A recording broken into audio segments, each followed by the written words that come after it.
Sir అయితే ఇప్పుడు ఇండస్ట్రీలో బాగా వైరల్ అనుకోవచ్చు సార్. హీరోయిజం ఉంటేనే సినిమా హిట్ అవుతుంది, లేకపోతే లేదు. మెయిన్ పిల్లర్ హీరోని పెట్టేసి ఇప్పుడు సినిమాలు తీస్తున్నారు. దీని మీద మీరు ఏమనుకోవచ్చు? మీ స్పందన ఏంటి సార్? ఎందుకని సార్? అంటే మిగతా వాళ్ళ పరిస్థితి ఏంటి సార్? ఇప్పుడు ఓన్లీ హీరోనే మెయిన్ పిల్లర్ గా పెట్టేస్తే అంటే కొత్త వాళ్ళు వచ్చే వాళ్ళ పరిస్థితి ఏంటి? వాళ్ళు మంచి గుర్తింపు కోసం ఇండస్ట్రీలోకి వస్తారు కదా సార్. పిల్లల్ని హీరో పెట్టి తీయకూడదు, మిగతా వాళ్ళు కూడా తీయాలి. అందుకే బాలరామాయణం ఇట్టయింది, బాల భారతం ఇట్టయింది. ఏమా ఇంతకుముందు చిల్లర దేవుళ్ళు సినిమా తీశారు, ఇవన్నీ ఇట్టయిపోయినాయి. పిల్లలతో తీసే ప్రతి సినిమా ఇట్టయింది. అప్పుడు 30 లక్షలు ఇచ్చేవాళ్ళు చిన్నపిల్లల సినిమా తీస్తే. కొంతమంది కలిసి అది కూడా నాశనం చేశారు, అది కూడా లేదు ఇప్పుడు. కానీ ఇప్పుడు ప్రతి సినిమాలో కానీ మెయిన్ పిల్లల క్యారెక్టర్స్ ఇంపార్టెంట్గా ఇస్తున్నారు. కానీ కొన్ని సినిమాల్లో ఆ పిల్లల క్యారెక్టర్లు కూడా కొంచెం అబ్యూస్గా కూడా యూజ్ చేసే పరిస్థితి ఉంది. ఆ క్యారెక్టర్లో వెళ్ళిపోయిన పిల్లలు రియల్ లైఫ్లో కూడా దానికి యాప్ట్ అవుతారు కదా సార్. అలాంటప్పుడు పిల్లలు తీసుకొని ఇలాంటి క్యారెక్టర్స్ చేయించడం అవసరమా కాదా ఇండస్ట్రీకి? సమాజంలో జరుగుతున్నాయే ఆ పిల్లల దగ్గర నుంచి తీస్తే ప్రేక్షకుడు లైక్ చేస్తున్నాడు. చిన్నపిల్లల నుంచి హీరో ఉన్నాడు, చిన్నపిల్లడు ఏం చేశాడు అది చూపిస్తుంటే ప్రేక్షకుడు చూసి ఆనందిస్తున్నాడు. అరే ఈ పిల్లడి దుర్మార్గుడు మాత్రం చిన్నప్పుడు ఇలా చేశాడు కదా, వాడు మామ ఎవరు, అట్లా ఆ కాన్సెప్ట్ అబ్యూజ్ అవుతున్నాడంటే వాడి మనస్తత్వం మారుతుంది. కొంతమందితో అందరినీ చేయలేవు అలాగా. దొంగ క్యారెక్టర్ చేశాడంటే వాడి జీవితం దొంగ ఉంటాడా? కాదు. యాక్టింగ్ అని వాడికి తెలిసిపోవాలి కుర్రోడికి, నేను యాక్ట్ చేస్తున్నాను. కానీ అదే క్యారెక్టర్ రియల్ లైఫ్ లో కూడా యూజ్ చేసే పరిస్థితి ఉంటుంది కదా సార్. పిల్లలు అది నాటుకుపోతుంది అంటారు కదా, అలాంటివి చూపించకూడదు. అదే నేను అడుగుతున్నాను. కానీ ఇప్పుడు ఎక్కువగా అదే కాన్సెప్ట్ తో సినిమాలు వస్తున్నాయి కదా సార్. అదేనండి, పెద్ద హీరో ఉన్నాడు, ఆయన చిన్నప్పుడు ఏం చేశాడు చూపిస్తే చూస్తారు. అలా చేస్తుంటే లైక్ చేస్తున్నారు, ప్రేక్షకుడు చూస్తున్నాడు కాబట్టి మేము రిలీజ్ చేస్తున్నాం అంతే. ప్రొడ్యూసర్ ఏమి లాభంతో వ్యాపారమే కదా ప్రొడ్యూసర్ది. కానీ ఇది జీవితం కాదు సార్, అది పట్టించుకోవట్లేదు. అయితే నేను అట్లా తీయట్లేదు. సమాజంలో కుళ్ళుని బయటేస్తున్నా. చిన్న పిల్లలతో చాలా చేయొచ్చు మనం, చిన్న పిల్లల ద్వారా చాలా చేయొచ్చు. అదే ఇంకో సినిమా కూడా చేస్తున్నాను, 2 డేస్లో అయిపోతుంది మాకు జనవరిలో. తర్వాత son of tsunami. Son of tsunami వాడి పేరు చెబితే శత్రువులు ఉండే దడ ఆ సునామీని కొట్టుకొచ్చాడు. దీంట్లో కూడా మీరు అందరినీ కొత్త వాళ్ళని తీసుకుంటున్నారా, పాత వాళ్ళు? అసలు 80% పాత వాళ్ళు, 20% కొత్త.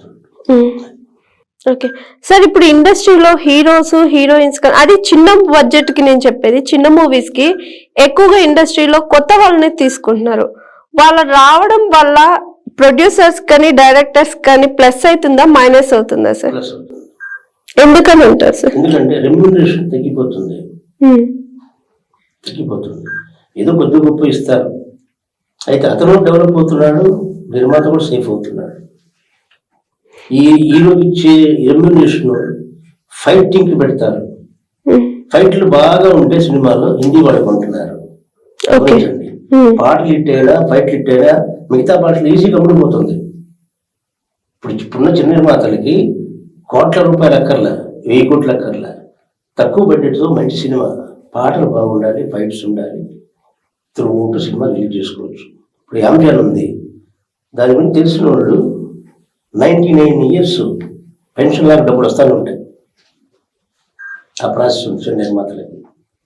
అది కొంతమంది తెలియదు, మేమంటే తెలుసుకుంటాం. ఇట్లా ఈ ఆమ్జోన్, తర్వాత ఓటీటీ, డబ్బింగ్ రైట్స్, ఇవన్నీ కూడా థియేటర్స్ లేకపోయినా చిన్న నిర్మాతగా ధైర్యంగా సినిమా తీస్తాడు. కానీ సార్ ఇప్పుడు మీరేమో థియేటర్స్ లేవంటున్నారు, అదే మీద ఓటీటీస్ ఎక్కువ అయిపోయినాయి కదా సార్. ఈ చిన్న మూవీస్ ఎక్కువగా ఓటీటీకి అమ్ముకుంటే బెనిఫిటా లేదా లాస్ అవ్వచ్చా? బెనిఫిట్ లాస్ అండి. అంటే ఓటీటీస్కి వెళ్ళిపోవడం వల్ల ఓటీటీ కూడా సినిమా తీసారు, ఓటీటీస్ కూడా తీసుకోరు. నువ్వు మామూలు ఏదైనా కొన్ని థియేటర్లో ఒక వారం రోజులు నువ్వు ప్రదర్శిస్తే చాలు, ఓటీటీ చూస్తారు, యాక్సెప్ట్ చేస్తారు. వాళ్ళు కూడా పెద్ద హీరో చిన్న హీరో చూసి దాన్ని బట్టి రేట్ ఇస్తారు. ఓటీటీ కూడా ఇప్పుడు నెట్ఫ్లిక్స్ ఉంది, చాలా ఉన్నాయి. వీళ్ళందరూ కూడా చిన్న సినిమాలు బాగుంటే వాళ్ళు కొంటున్నారు. సార్ మీరు 6 సినిమాల దాకా డైరెక్షన్ చేశారన్నారు కదా, మీకు ఈ 6 సినిమాలో బాగా నచ్చిన సినిమా ఏంటి? ఎందుకని మీకు ఆ సినిమా అంతా నచ్చింది? సినిమా అంటే తమ బిడ్డ తమ భార్య ఉంటాడు, అందరికి ఏది కాదంటే చెప్తాం. కానీ పర్టికులర్ గా ఈ సినిమా నాకు లైఫ్ లో గుర్తుండిపోతుంది. ఎంత పెద్ద డైరెక్టర్ కైనా ఒక సినిమా కానీ లేదా ఆ సినిమాలో ఒక సీన్ కానీ అట్లా ఉండిపోతుంది కదా సార్, అలా నేను అడిగేది. కాశీనగర్ 1947 నాకు బాగా నచ్చిన సినిమా. ఓకే. గతంలో రిలీజ్ అయిన సినిమాలో ఒక్కసారి ప్రేమిస్తే, ఎందుకంటే 25 మంది పాత వాళ్ళు చేయించాను నేను, అది నాకు లైఫ్. మన యజ్ఞ మార్చి 23 రిలీజ్ అయింది, దాంట్లో నేను 2 పాటలు రాశాను. ఓకే. ఆ పాటలు ఉంటాయి. ఓకే, అది సంతోషం. సార్ నేను ఇంకోటి కూడా విన్నాను, మీరు ఇట్లా సినిమా డైరెక్ట్ చేస్తూనే యాక్ట్ కూడా చేస్తారని విన్నాను. ఎందుకని సార్ యాక్టింగ్ అంటే అంత ఇష్టం మీకు? అప్పుడు హీరో కాలేకపోయాను కదా, కనీసం ఒకసారి కనపడి వెళ్దామని. మీరు చేసుకునే మూవీలో పక్కా మీకు క్యారెక్టర్ రాసుకొని వచ్చుంటారు. ఓకే. మీరు యాక్ట్ చేసిన సీన్ లో మీకు బాగా నచ్చిన సీన్ ఏంటి సార్? మీరు చేసిన దాంట్లో ఒక్కసారి ప్రేమిస్తేలో సి క్యారెక్టరేషన్ అది బాగా నచ్చింది. చిన్న డైలాగ్ చెప్తారు మాకు. డైలాగ్ ఈ వెళ్ళొచ్చేటప్పటికి తుపాకి శుభ్రం తీసుకుంటా ఉంటాను.